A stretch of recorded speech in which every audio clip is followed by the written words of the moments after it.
ಅಂತ ಇಟ್ಟಿದ್ರೆ ಬನ್ನಿ ಬನ್ರಿ ರೀ ನಿಮ್ದು ಒಳ್ಳೆ ಕತೆ ಬನ್ರಿ ಇಸ್ಕೊಳ್ರಿ.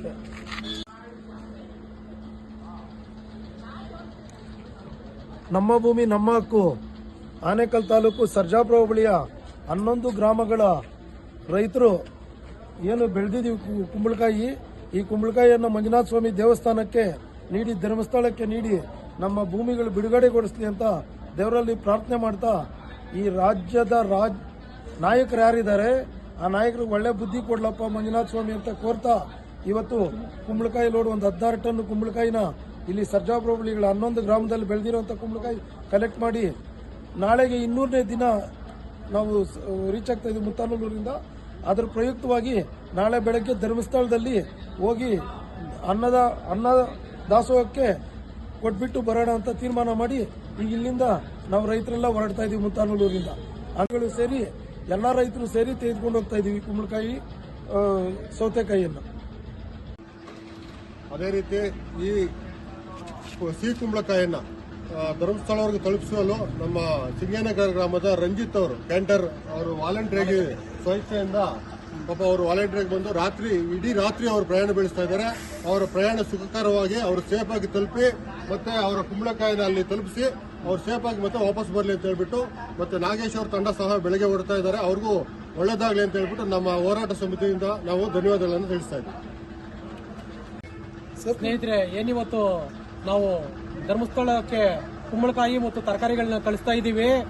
ಇದು ರೈತರಿಗೆ ಇರೋ ಏನೋ ಸ್ವಾಭಿಮಾನ, ಏನೋ ರೈತರು ಕೊಡೋದು ಮಾತ್ರ ಗೊತ್ತು, ಕಿತ್ಕೊಳ್ಳೋದು ಗೊತ್ತಿಲ್ಲ. ಈ ನಮ್ಮ ಫಲವತ್ತಾದ ಭೂಮಿಗಳಲ್ಲಿ ಬೆಳೆದಿರತಕ್ಕಂಥ ತರಕಾರಿಗಳು ಮತ್ತು ಕುಂಬಳಕಾಯಿಗಳನ್ನ ಇವತ್ತು ಧರ್ಮಸ್ಥಳ ಕ್ಷೇತ್ರಕ್ಕೆ ಕಳಿಸ್ತಾ ಇದ್ದೀವಿ. ಇದೇ ಭೂಮಿನ ಸರ್ಕಾರದವರು ಕಬಳಿಸೋದಕ್ಕೆ ಬರ್ತಾ ಇದ್ದಾರೆ. ರೈತರಿಗೆ ಕೊಡೋದು ಗೊತ್ತು, ಕಬಳಿಸೋದು ಗೊತ್ತಿಲ್ಲ.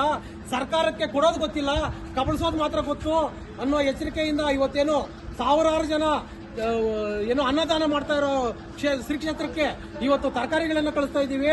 ಸರ್ಕಾರಕ್ಕೆ ಈಗಲಾದ್ರೂ ಮಂಜುನಾಥ ಸ್ವಾಮಿ ಕೃಪೆಯಿಂದ ಬುದ್ಧಿ ಬಂದು ಈ 11 ಗ್ರಾಮಗಳ ರೈತರನ್ನ ಉಳಿಸಬೇಕಂತ ಹೇಳ್ಬಿಟ್ಟು ಇವತ್ತು ಸರ್ಕಾರದ ಕಡೆ ಮನವಿ ಮಾಡಿಕೊಂಡು ಮತ್ತೆ ಶ್ರೀ ಕ್ಷೇತ್ರ ಮಂಜುನಾಥ ಸ್ವಾಮಿ ಹತ್ರ ಕಳಕಳಿಯಿಂದ ಪ್ರಾರ್ಥಿಸ್ತಾ ಇದ್ದೀವಿ. ನಮ್ಮ ಗ್ರಾಮಗಳ ಭೂಮಿಗಳನ್ನ ಆದಷ್ಟು ಬೇಗ ಕೈ ಬಿಡಬೇಕು ಅಂತ ಹೇಳ್ಬಿಟ್ಟು, ಮತ್ತೆ ಅಹೋರಾತ್ರಿ ಧರಣಿ 200ನೇ ದಿನಕ್ಕೆ ಬರ್ತಾ ಇದೆ. ಯಾವಾಗ್ಲೂ ಹೋರಾಟಗಳು ಮಾಡ್ಕೊಂಡು ಕುತ್ಕೊಂಡ್ರೆ ರೈತರು ಎಲ್ಲೂ ಮನೆಗಳಲ್ಲಿ ಕದ್ಕೊಂಡು ಬಂದು ಇಟ್ಕೊಂಡಿಲ್ಲ ಏನೋ ದವಸ ಧಾನ್ಯಗಳನ್ನ, ಇಲ್ಲ ದುಡ್ಡೇ ಆಗಲಿ ಹೋರಾಟ ಮಾಡ್ಕೊಂಡು ಕುತ್ಕೋಬೇಕಾ, ಇಲ್ಲ ಭೂಮಿ ಬಿಡಿಸ್ಕೋಬೇಕಾ, ಮಕ್ಕಳ ವಿದ್ಯಾಭ್ಯಾಸ ನೋಡ್ಬೇಕಾ, ಇದೆಲ್ಲ ಮುಂದಿನ ದಿನಗಳಲ್ಲಿ ತೀವ್ರತೆ ಕಾಣಿಸುತ್ತೆ. ಯಾಕಂದ್ರೆ ಇಷ್ಟು ದಿನ ಶಾಂತವಾಗಿ ಬಂದಿದ್ದಾರೆ. ಮುಂದಿನ ಹೋರಾಟಗಳು ತುಂಬಾ ತೀವ್ರವಾಗಿರುತ್ತೆ. ಇದನ್ನ ಸರ್ಕಾರ ಗಮನಕ್ಕೆ ತಂದು ಆದಷ್ಟು ಬೇಗ ಏನೋ 11 ಗ್ರಾಮಗಳ ಭೂಮಿಯನ್ನ ಬಿಡಬೇಕಂತ ಹೇಳಿ ಮನವಿ ಮಾಡ್ತಾ ಇದ್ದೀನಿ.